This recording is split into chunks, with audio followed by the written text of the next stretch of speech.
According to U.S. officials, the violence here in the United States is just beginning. We are starting to see the violence.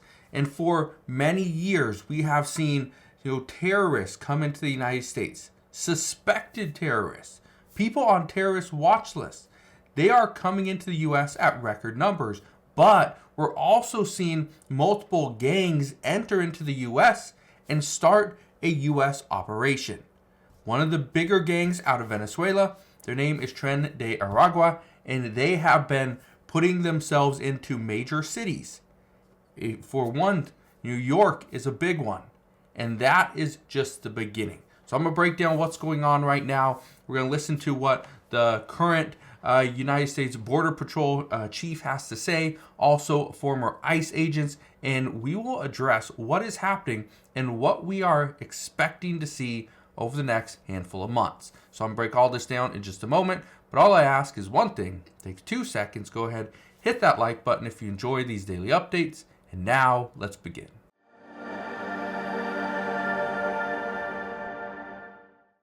So multiple U.S. officials are now saying that the terrorist concerns at the U.S.-Mexico border are at an all-time high. But I want to show you what the chief of the United States Border Patrol had to say. Look at this. He says, over the weekend, United States Border Patrol agents across Texas arrested 10 subjects affiliated with the Venezuelan gang Tren de Aragua. Keep your eye on this gang. Their criminal activities represent a serious threat to our communities. All 10 subjects will be processed for removal from the United States. This was back on May 29th, so 1 week ago. But here's what you need to understand. This is just the beginning. This is where it starts. Now I want to play this clip for you. Okay? Listen to this. Well, look, we know there's over 1.8 million gotaways. That's what I've been screaming about for 3 years. Gang members and criminals normally don't turn themselves into Border Patrol, right? Because they're going to be some sort of vetting and background checks. So that concerns me the most is the 1.8 creeping up on 2 million people who chose to pay more to get away. Why didn't they want to turn themselves in and get a free airline ticket to the city of their choice, free hotel room, 3 meals a day, free medical care, work authorization? Almost 2 million people paid more to get away. And these are going to be gang members, these are going to be criminals, these are going to be your suspected terrorists. So he's saying right there, there's a reason why some of these people are not trying to get into the United States for free. Okay? Again, you can use the whole app, especially if you're trying to claim asylum. You can use their the Fast app, whatever, and you can get a free airline ticket into the U.S., a city of your choice. Okay? You can get insurance, you can get food, you can get a place to live, you can get all this stuff covered. There's a reason why some people are not doing it is because they would need to be vetted. And in most cases, these people would be denied entry into the U.S. Or at least that's what our laws have us believe. But this is why some people are extremely concerned. This is why many U.S. officials are worried. Because the Biden administration has ended a lot of these policies to send people back to their home country, send them back to Mexico. And so this is kind of where we're at. But the reason why I bring this to your attention today, well, it's because of what has happened just recently. Look at this. It says 2 New York Police Department officers were shot during a chase in Queens. Now, we are seeing a lot of issues happening over in New York. Okay? And the reason why is because that is one of the main cities where this Venezuelan gang, Tren de Aragua, is setting up. Look at this. It says the Venezuelan migrant accused of shooting 2 agents in New York told authorities that he was recruited by Tren de Aragua. It said this according to the New York Post, the accused, Bernardo something, revealed to the authorities that a coordinator of the gang contacted him to join the gang. Now, here's where things get interesting.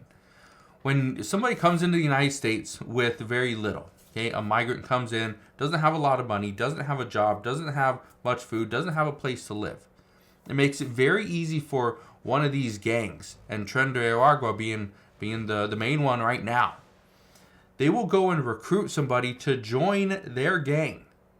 in exchange for food, housing, okay, transportation, a job, a purpose. That's the problem. And that's where many U.S. officials are now saying that we are going to see more and more violence as this gang grows. And it doesn't necessarily mean more people are coming in from Venezuela. No. What it means is the people that have already come in, they are now becoming the leaders and trying to grow the gang within that city. We've seen it in New York, seen it in Boston. Chicago's another one. Up in the Northeast, that's where it's really going to hit hard. So we're going to see what happens there. But I want to show you a couple things. Look at this.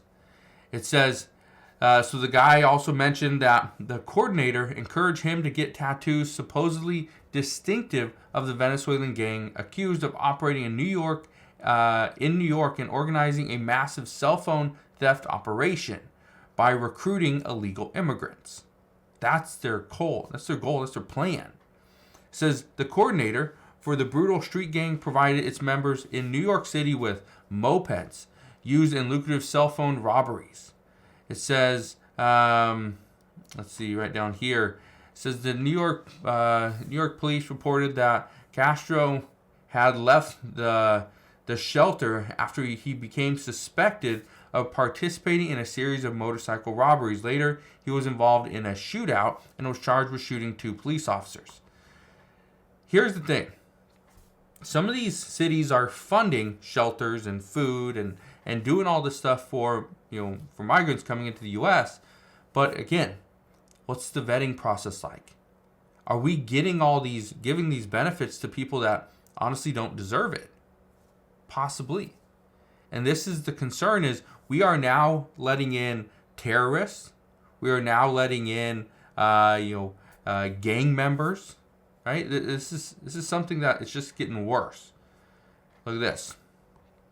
It says Venezuelan gangs are importing next level brutality and fear to our streets. We must stop them now. This was about 2 months ago. They're still not being stopped. I want to play this for you as well. Listen to this clip. For a long time, something's coming. No one's going to convince me that a single person off the terrorist watch list hasn't entered this country, not been apprehended. Just on the southern border alone, we got over 300, we're at 370 some now already. Under the Trump administration, 4 years, we had 13 in 4 years.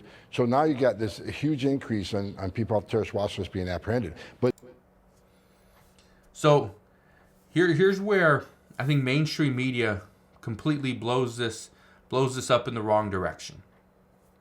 Under former President Donald Trump, and again, he had different policies, which the Biden administration went and reversed all those policies.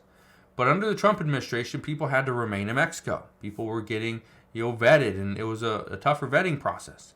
Well, like 13 people came into the United States on the terrorist watch list in 4 years. According to him, this is the former acting ICE director. He says, under the Biden administration, we've had over 370. We still have another year. And this is also why the Biden administration just the other day, President Biden signed an executive order to limit the amount of people that enter into the United States. Because the Biden administration is concerned that if it looks like former President Donald Trump is going to win, we are going to see a massive run on the U.S.-Mexico border. Because people are going to want to get into the U.S. before a potentially new president comes in and locks everything down.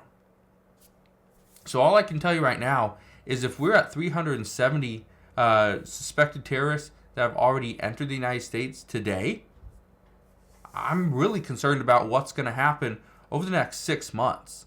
We could see this number balloon up to 500, if not more. So we're going to see what happens there. One thing I can tell you is I will be here every step of the way, and I'll fill you in on all the latest news and updates. But as many U.S. officials are warning, just be on the lookout, because things like this are happening. Where suspected terrorists are coming in, we are seeing gang members now come in and set up a U.S. operation, and things could go from bad to worse. So I will leave you with that. But again, thank you guys for watching. consider subscribing, and I'll see you guys on the next one.